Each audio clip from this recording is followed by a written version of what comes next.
Puji Tuhan, merdeka. Iya. Oke, karena hari ini adalah hari kemerdekaan, jadi tema firman Tuhan hari ini adalah tentang kemerdekaan juga. Nah, apa sih arti kemerdekaan gitu kan? Merdeka itu apa? Jadi supaya saya nggak salah, saya googling gitu kan. Jadi sesuai dengan apa yang ditulis di Wikipedia. Di sini dikatakan, apa arti kemerdekaan? Kemerdekaan itu artinya bebas dari penjajahan, penindasan, atau penguasaan pihak lain, baik secara fisik atau jasmani maupun secara mental atau rohani. Nah, akibat dari penjajah ini, akibat dari kemerdekaan ini adalah kita tidak lagi terikat atau dibelenggu oleh penjajah. Nah itu. Jadi arti merdeka itu artinya bebas dari penjajahan atau penindasan, atau dari belenggu, atau dari ikatan. Itu arti kemerdekaan.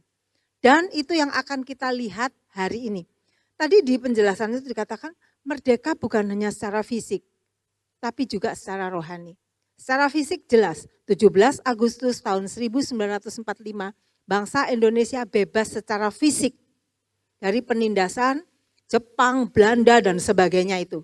Kita menjadi orang yang merdeka. Bangsa Indonesia menjadi bangsa yang merdeka. Itu secara fisik. Nah, hari ini kita akan lihat secara rohani. Kalau secara fisik gak usah dibahas ya, kalian udah tahu dari sejarah Indonesia gimana dan sebagainya. Bangsa Indonesia yang merdeka ini karena apa? Karena ada pahlawan yang berjuang sehingga bangsa ini bisa memenangkan peperangan melawan musuh. Dan akhirnya kita menang dan merdeka. Hal ini pun berlaku untuk kehidupan rohani kita. Di dalam kehidupan rohani dulu manusia diciptakan sempurna. Tiba-tiba manusia itu jatuh dalam dosa. Dan mulai ketika jatuh dalam dosa, manusia mulai dikuasai oleh iblis. Saya cuma nge-review aja ya. Manusia dikuasai oleh iblis, akhirnya apa? Manusia itu dijajah, diikat, dikuasai, dibelenggu oleh dosa. Dan kita tahu semua, kalau manusia dibelenggu oleh dosa, diikat oleh iblis ya, maka apa yang terjadi? Manusia akan berakhir dengan hukuman yaitu kematian kekal di dalam neraka. Itu kita udah tahu. Gak usah dijelasin panjang lebar, saya percaya kalian paham hal ini. Nah, puji Tuhannya, kita tuh punya Allah Bapa yang begitu baik. Ya, kita itu punya Tuhan yang sangat baik, yang begitu besarnya mengasihi kita, manusia ciptaannya. Sehingga apa yang Yesus lakukan, apa yang Allah lakukan, Dia datang ke dunia, menjelma menjadi manusia untuk menebus manusia itu. Sehingga manusia itu yang tadinya dibelenggu, yang tadinya dijajah oleh iblis karena perbuatan dosanya. Akhirnya apa? Manusia ini dimerdekakan. Jadi akhirnya manusia ini dimerdekakan. Kita manusia yang sudah dimerdekakan. Artinya apa? Kita udah bebas dari jajahan iblis. Kenapa? Karena Yesus mati untuk kita. Yesus datang ke dunia, mati dan bangkit untuk kita. Jadi dosa kita udah lunas dibayar. Yang harusnya kita masuk neraka, yang harusnya kita mengalami kematian kekal, sekarang kita boleh bersama-sama dengan Yesus menikmati kebebasan secara rohani. Bebas dari hukuman maut. Itu yang kita rayakan. Jadi ketika 17 Agustus, kalian jangan hanya merayakan kemerdekaan secara fisik, tapi lebih dalam lagi saya mau mengajak kalian untuk merayakan kemerdekaan secara rohani. Di mana kita sudah bebas dari belenggu dosa. Di mana kita sudah bebas dari ikatan setan yang akan menarik kita ke kematian kekal. Tapi kita bebas. Kita lihat di dalam Galatia 5 ayat 1, dan ini enggak kebetulan, saya enggak ngerti kalau Om Frank itu pilih ayat ini jadi ayat minggu ini. Saya ambil ayat ini juga, Galatia 5 ayat 1 tadi kita udah baca. Mari kita baca sekali lagi. Siap? 1, 2, 3. Galatia 5 ayat 1. Supaya kita sungguh-sungguh merdeka, Kristus telah memerdekakan kita. Karena itu berdirilah teguh dan jangan mau lagi dikenakan kuk perhambaan. Tolak kuk perhambaan. Jadi di sini dikatakan supaya kita sungguh-sungguh merdeka, Kristus telah memerdekakan kita. Jadi untuk kemerdekaan kita inilah Yesus datang ke dunia untuk membebaskan kita sepenuhnya. Di situ dikatakan sungguh-sungguh merdeka. Jadi enggak cuma merdeka, jadi Tuhan mau kita tuh benar-benar merdeka. Jadi dikatakan untuk kemerdekaan ini Kristus benar-benar datang supaya kita penuh, merdeka penuh. Ya. Nah, dari ayat ini kita bisa melihat hati Tuhan yang begitu luar biasa mengasihi kita. Dari ayat ini Tuhan di sini dikatakan supaya kita tuh sungguh merdeka, Kristus yang memerdekakan kita. Jadi kita lihat di sini bahwa Tuhan itu enggak pengen kita dibelenggu oleh iblis. Tuhan enggak pengen kita dibelenggu oleh dosa. Tuhan mau kita bebas. Sebebas-bebasnya, semerdeka-merdekanya. Enggak ada yang membelenggu kita lagi. Enggak ada yang mengikat kita lagi. Enggak ada yang mengintimidasi kita lagi. Itu Yesus kerjakan. Nah, jadi kita harus bersyukur. Kita bersyukur di hari yang penuh kebahagiaan ini 17 Agustus ini ya. 80 tahun Indonesia merdeka. Kita juga merayakan kebaikan Tuhan. Pertama, saya percaya Tuhan yang memberikan kemerdekaan itu untuk bangsa Indonesia. Saya percaya itu. Yang kedua, Tuhan memerdekakan kita dari hukuman atau belenggu kuasa jahat. Karena itu Elohimers, kita harus mengucap syukur. Ingat baik-baik, setiap 17 Agustus ingat, enggak cuman itu. Enggak cuman Indonesia dimerdekakan, tapi lebih dari kita secara individu. Kita sudah dimerdekakan. Nah, di sini kita lihat bahwa supaya kita sungguh-sungguh merdeka, Kristus telah memerdekakan kita. Ya. Tuhan Yesus, Allah Bapa, enggak mau ciptaannya ini binasa. Allah Bapa enggak mau ciptaannya binasa. Karena itu di dalam versi The Passion Translation dikatakan akhirnya kita jadi merdeka sepenuhnya karena Kristus telah memerdekakan kita dan Kristus melakukannya untuk kita. Itu ya. Nah, merdeka, untuk bisa merdeka atau kita membebaskan diri dari cengkeraman setan itu enggak gampang. Bahkan boleh dikatakan tidak mungkin terjadi. Enggak mungkin kita bisa lepaskan diri dari cengkeraman setan. Nonsense, enggak mungkin. Tidak pernah mungkin. Ya. Jadi catat baik-baik. Kita enggak bisa melepaskan diri dari cengkeraman setan, dari penjajahan iblis dengan kekuatan kita, dengan usaha kita. Enggak mungkin. Perlu seseorang. Siapa dia? Yesus. Tuhan itu tahu banget bahwa manusia enggak bisa bebas. Kalau enggak dia sendiri yang melakukannya. Makanya di sini dikatakan supaya kamu merdeka sepenuhnya, Kristus yang memerdekakan. Jadi kita dibebaskan itu bukan karena kekuatan kita. Usaha kita sebesar apapun, segede apapun, dengan seluruh kemampuan kalian, kekayaan kalian, seluruh hidup kalian mau pakai untuk membebaskan diri dari setan, enggak bisa. Karena itu kita perlu Yesus, ya. Dan kita tahu itu menjadi tujuan Allah. Allah menciptakan manusia itu serupa segambar dengan dirinya supaya kita itu selalu bersekutu. Itu sudah terjadi jauh sebelum manusia jatuh dalam dosa. Di dalam Taman Eden, Taman Firdaus, tiap hari manusia itu barengan sama Yesus, sama Allah. Mereka jalan bersama-sama dengan Allah. Sehingga tiba saatnya manusia jatuh dalam dosa. Dan saat itu ketika manusia jatuh dalam dosa, detik itu juga manusia terpisah dari Allah. Manusia enggak bisa dekat lagi dengan Allah. Makanya waktu itu ketika manusia udah jatuh dalam dosa, ketika Allah mencari Adam, Hawa, di mana kamu? Mereka apa yang mereka lakukan? Sembunyi. Karena mereka ngerasa nggak bisa. Ya, di dalam Yesaya 59 ayat 2, di sana dikatakan, tetapi yang merupakan pemisah antara kamu dan Allahmu ialah segala kejahatanmu. Versi lain dikatakan segala dosamu. Nah, dan yang membuat dia menyembunyikan diri terhadap kamu sehingga ia tidak mendengar ialah segala dosamu.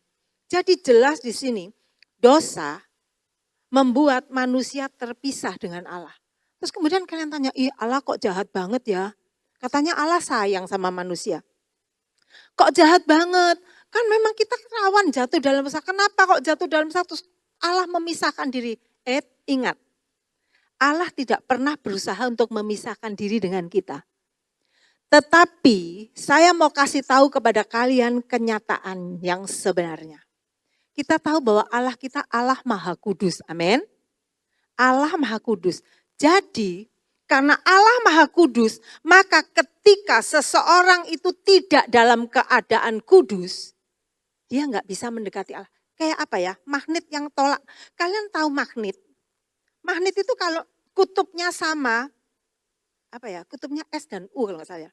Kalau S sama S pasti nolak, apa ya? Pokoknya nolak gitu loh. Tidak, jadi seperti itu.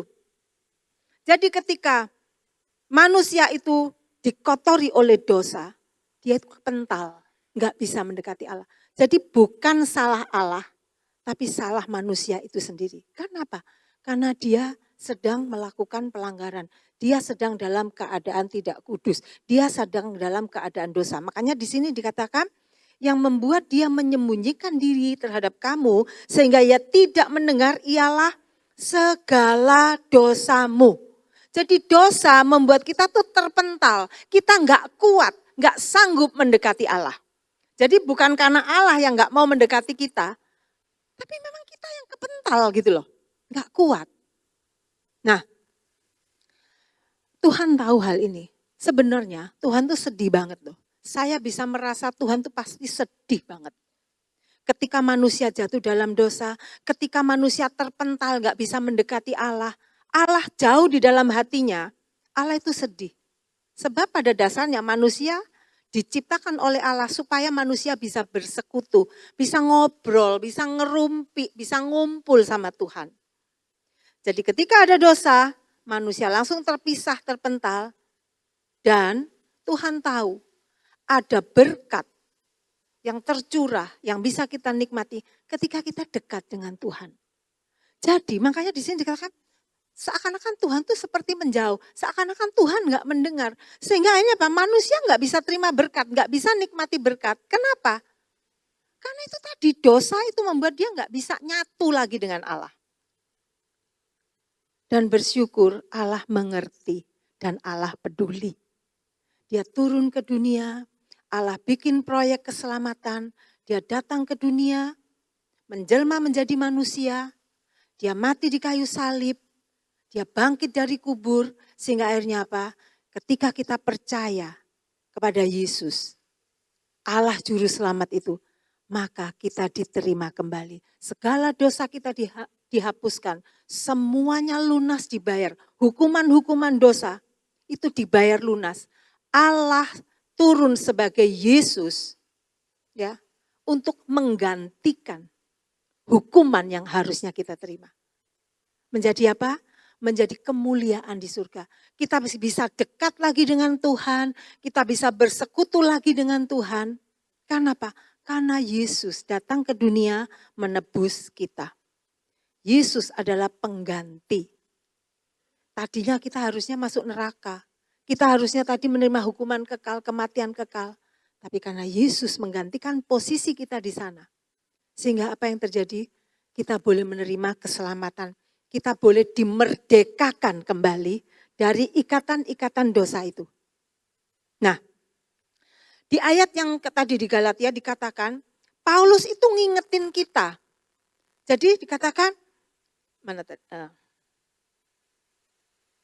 Paulus mengingatkan seperti ini, jangan mau lagi dikenakan kuk perhambaan. Jadi karena kita udah dibebasin, rasanya buat saya bodoh banget ya. Udah bebas tiba-tiba kita mau balik lagi untuk diikat lagi. Jadi makanya Paulus mengingatkan kita jangan sampai kita kembali diikat oleh dosa itu. Karena sekarang kita tahu konsekuensinya apa ketika kita tetap ada di dalam keadaan dosa, diikat dengan dosa, konsekuensinya apa? Kematian kekal. Kita nggak bisa nyatu lagi sama Tuhan. Tuhan sepertinya jauh. Tuhan seperti nggak bisa mendengar doa kita lagi. Tuhan nggak bisa bersekutu lagi sama kita. Karena itu Paulus berkata, jangan sampai kamu dikenakan kuk perhambaan. Tolak itu.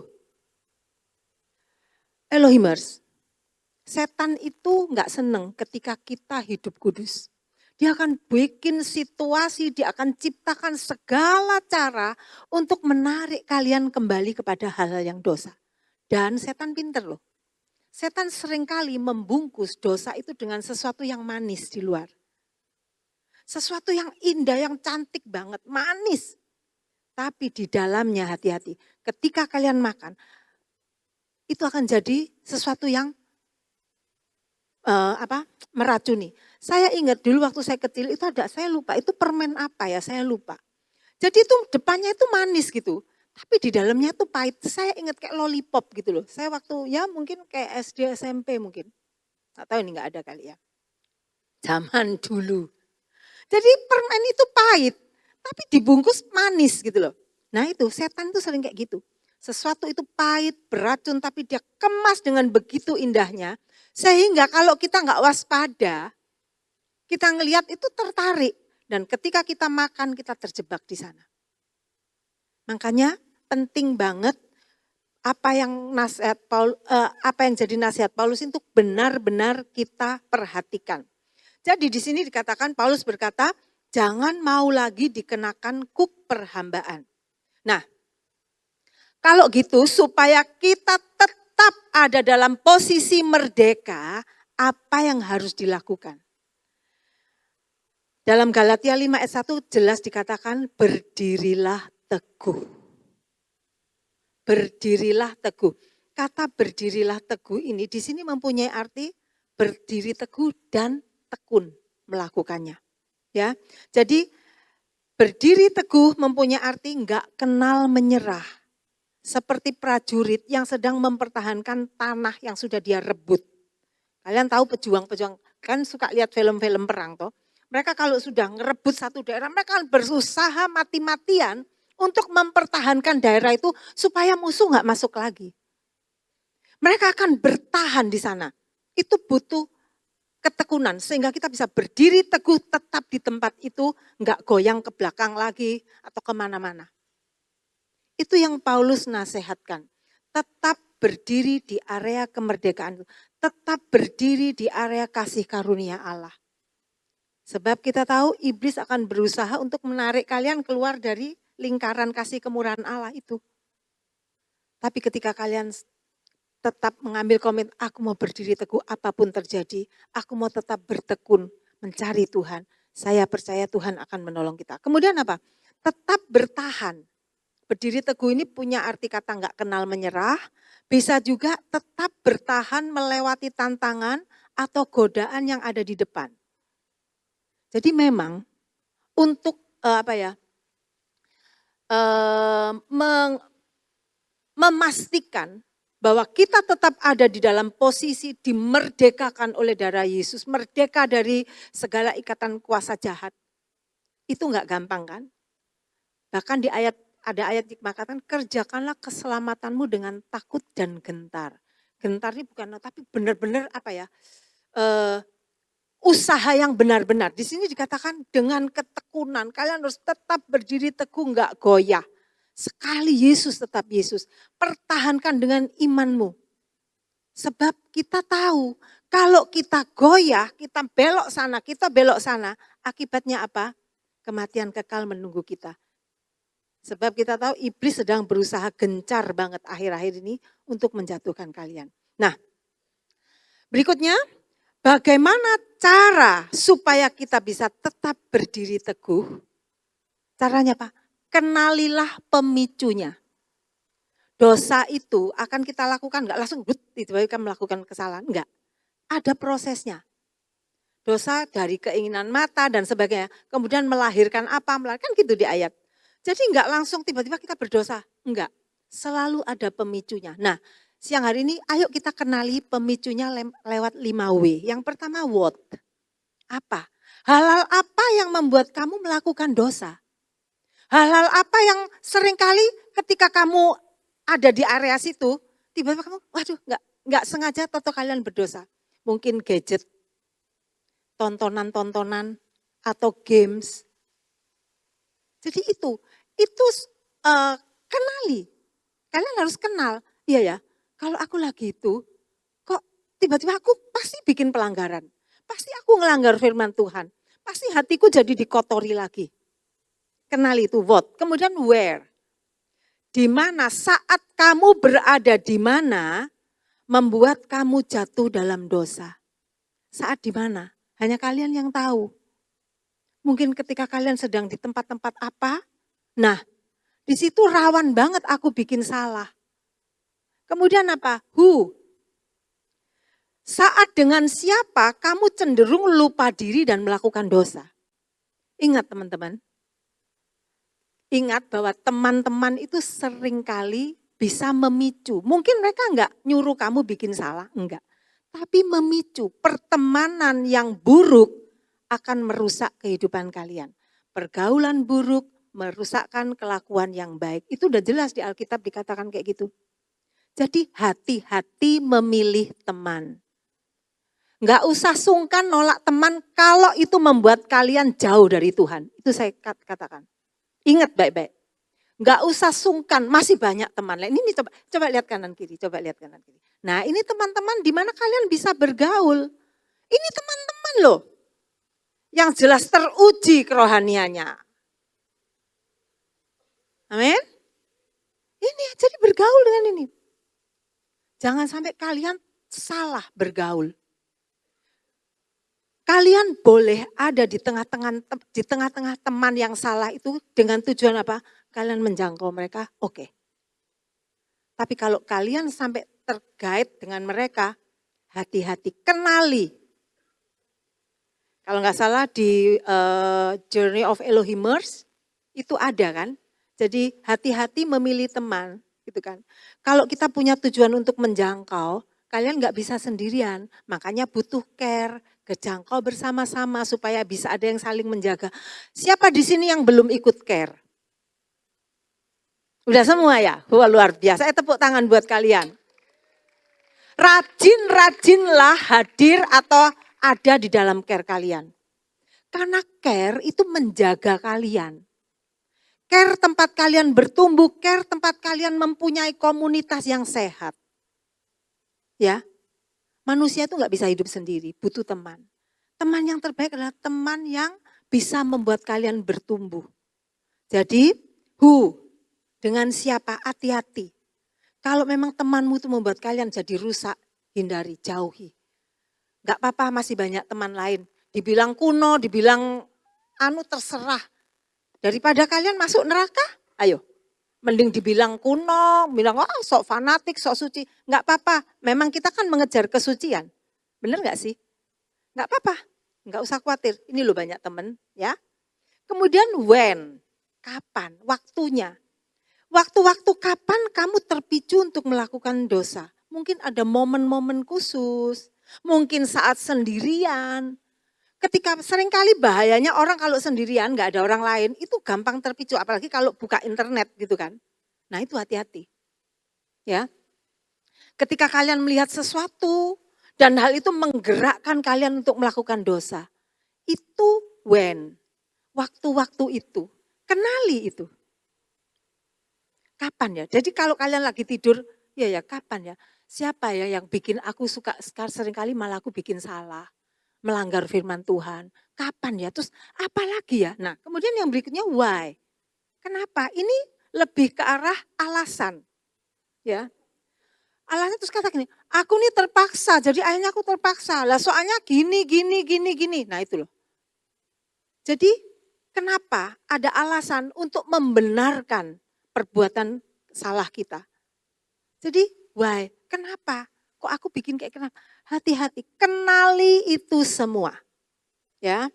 Nah, kita harus bangun pertahanan. Ketika kita mengenali area di mana kita akan jatuh, di mana musuh sedang berjajar-jajar, itu area 5 tadi, itu di situ kalian tahu, ada ayat Alkitab, iblis itu berkeliling mencari kelengahan kalian.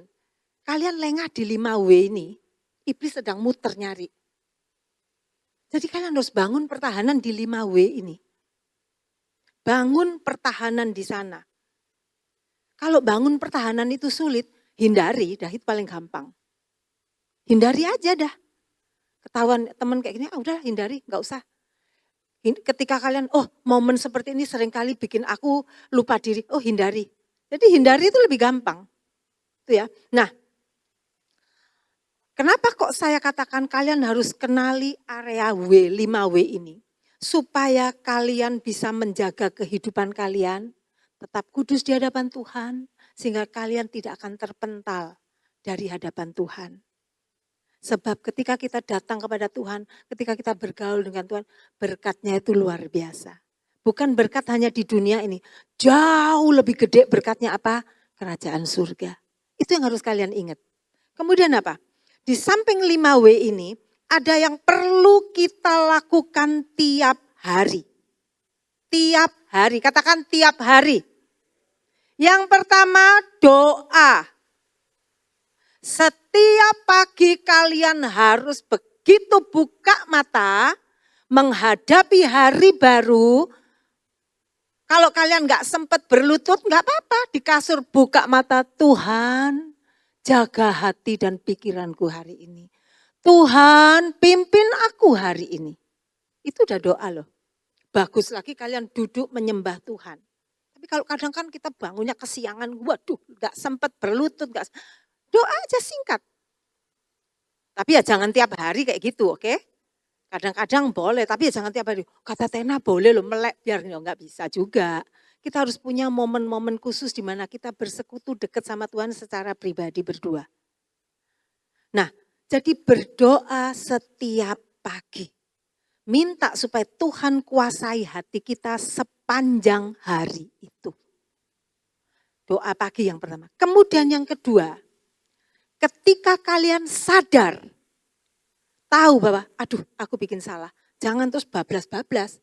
Saat itu begitu kita tahu kita sedang melangkah dalam dosa, cepat mundur, balik badan, datang kepada Tuhan, ampuni aku Tuhan. Saya percaya Tuhan akan terima kalian dengan tangan terbuka. Tidak ada dosa yang tidak diampuni oleh Tuhan. Kecuali kalian gak datang minta ampun. Ketika kalian sadar dosamu merah seperti kirmisi, dosamu hitam seperti arang paling hitam. Kalau kalian datang kepada Yesus minta ampun, bertobat, Tuhan ubah semuanya menjadi putih seperti salju. Tuhan selalu menunggu kita. Tuhan gak pernah tolak kita. Ketika kita datang minta ampun, Tuhan aku kilaf. Aku salah, aku kilaf Tuhan, ampuni aku. Jadi datang kepada Tuhan. Jadi ini bagus banget kalau malam sebelum tidur kalian berdoa lagi. Mulai nginget, hari ini aku bikin apa? Ampuni aku Tuhan. Sebab kadang-kadang kita itu gak sadar. Bikin salah gitu loh. Datang kepada Tuhan. Jadi saya percaya kita harus tetap memastikan diri bahwa kita tidak diikat kembali oleh dosa-dosa lama. Kenali area-area yang berbahaya itu, hindari itu. Kemudian apa? Minta sama Tuhan memimpin hidupmu. Minta Roh Kudus tuntun aku gak bisa jalan sendiri. Dia rindu mendengar doa-doa yang seperti ini. Karena pada dasarnya Tuhan itu pengen kita dekat sama Dia. Tuhan itu dengan tangan terbuka pengen memeluk kita. Untuk memberikan kepada kita berkat-berkat yang luar biasa. Asal apa?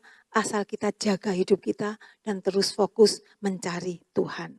Jadi selalu berusahalah untuk tinggal di dalam kasih karunia Allah.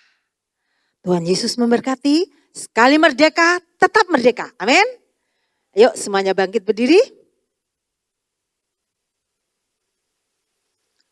Seringkali keadaan-keadaan yang gak menguntungkan, itu dipakai oleh iblis untuk menggoyahkan kita.